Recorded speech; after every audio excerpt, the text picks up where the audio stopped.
ఈరోజు ఈ కార్యక్రమానికి ముఖ్య అతిథిగా విచ్చేసినటువంటి గౌరవనీయులు మన ముఖ్యమంత్రి రేవంత్ రెడ్డి గారు, వేదిక మీద ఉన్నటువంటి పెద్దలు, గౌరవ మంత్రులు, శాసనసభ్యులు, శాసన మండలి సభ్యులు, ఇక్కడికి విచ్చేసినటువంటి కాంగ్రెస్ కుటుంబ సభ్యులందరికీ కూడా పేరు పేరున హృదయపూర్వకంగా నమస్కారాలు తెలియజేస్తా ఉన్నాను.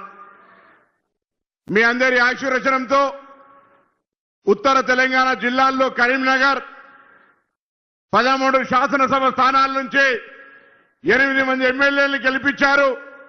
గౌరవ ముఖ్యమంత్రి గారి నేతృత్వంలో గత 10 సంవత్సరాలు ఏ నిర్లక్ష్యానికి గురైందో, అది ఇరిగేషన్ కావచ్చు, విద్య కావచ్చు, వైద్యం కావచ్చు, వాటన్నిటినీ గౌరవ ముఖ్యమంత్రి గారు, అదేవిధంగా అనుభవజ్ఞులైన ఇన్ఛార్జ్ మంత్రి తుమ్మల నాగేశ్వరరావు గారి నాయకత్వంలో ఈ జిల్లాను అగ్రగామిని ఉంచేటువంటి ఒక ప్రయత్నం గౌరవ శాసనసభ్యులు మేము అంతా కలిసి ప్రజా సంక్షేమ కార్యక్రమాల్లో ముందుకు వెళ్తామనే మాట మనం చేస్తా ఉన్నాం.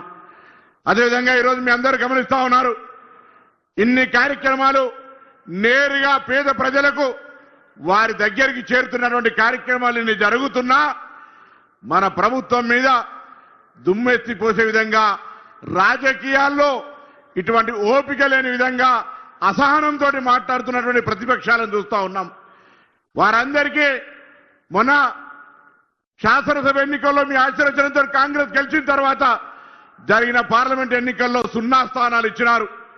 దాని తదుపరి అనేక ఎన్నికలు ఏవి జరిగినా టీఆర్ఎస్ కానీ బీజేపీ కానీ స్థానం లేకుండా పోయింది. సర్పంచ్ ఎన్నికలు అయిపోయినాయి. అంతకుముందు జరిగిన శాసనసభ ఉప ఎన్నికల్లో 2 కాంగ్రెస్ పార్టీని గెలిపించినారు ప్రజలు. ఇప్పుడు కూడా రాబోయే మున్సిపల్ ఎన్నికల్లో ప్రజలందరూ కూడా ఈరోజు కాంగ్రెస్ పార్టీ ప్రభుత్వం, రేవంత్ రెడ్డి గారి నాయకత్వంలో ఉన్న ప్రభుత్వం ద్వారా వస్తున్నటువంటి నేరుగా లబ్ధి పొందుతున్న ప్రతి ఒక్కరూ ఒక్కసారి గుండె మీద చేసుకొని కాంగ్రెస్ పార్టీ ప్రజాపాలన ప్రభుత్వం అందిస్తున్నటువంటి కార్యక్రమాలకు ఆశీర్వచనంగా మరి పట్టణాల్లో కూడా అభివృద్ధిని ఆకాంక్షిస్తూ కాంగ్రెస్ అభ్యర్థులను గెలిపించాల్సిందిగా ఈ ఉమ్మడి జిల్లాలో ఉన్నటువంటి ప్రతి మున్సిపాలిటీ ఓటర్ను కూడా కోరుతా ఉన్నాం.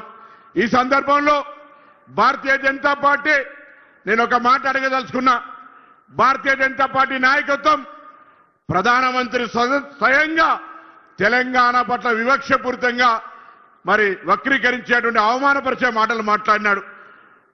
తెలంగాణ ప్రజాపాలన ప్రభుత్వం ఏర్పడిన తర్వాత గౌరవ ముఖ్యమంత్రి గారు, మంత్రులు అనేక సందర్భాల్లో కేంద్రాన్ని నిధులు అడిగినారు. కానీ 2 బడ్జెట్లో కూడా వివక్ష చూపెట్టినారు. అయినా పర్వాలే అనుకుంటే ఈరోజు తెలంగాణ మీద విషం చల్లుతున్నటువంటి పవన్ కళ్యాణ్ తోటి ఎలా తెలంగాణలో బీజేపీ పొత్తు పెట్టుకొని ప్రజల దగ్గరికి వస్తా ఉన్నది.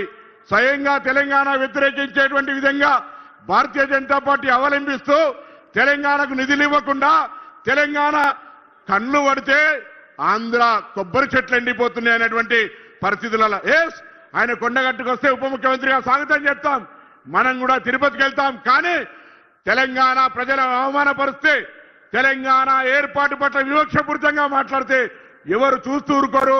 అటువంటి వ్యక్తులతోటి పొత్తు పెట్టుకున్న భారతీయ జనతా పార్టీ పట్ల తెలంగాణ ఉద్యమకారులు, తెలంగాణ ప్రజలు ఆలోచన చేయాలని సందర్భంగా కోరుతూ, వేదిక మీద ఉన్న పెద్దలకు, ఇక్కడ వచ్చిన ప్రతి ఒక్కరికి జరగబోయే 11 నాటి మున్సిపల్ ఎన్నికల్లో కాంగ్రెస్ పార్టీ అభ్యర్థులను, ఈ ప్రభుత్వాన్ని ఆశీర్వదించాల్సిందే ఈ సందర్భంగా విజ్ఞప్తి చేస్తూ అందరూ నమస్కారం చెప్తూ సెలవు తీసుకుంటా ఉన్నాను.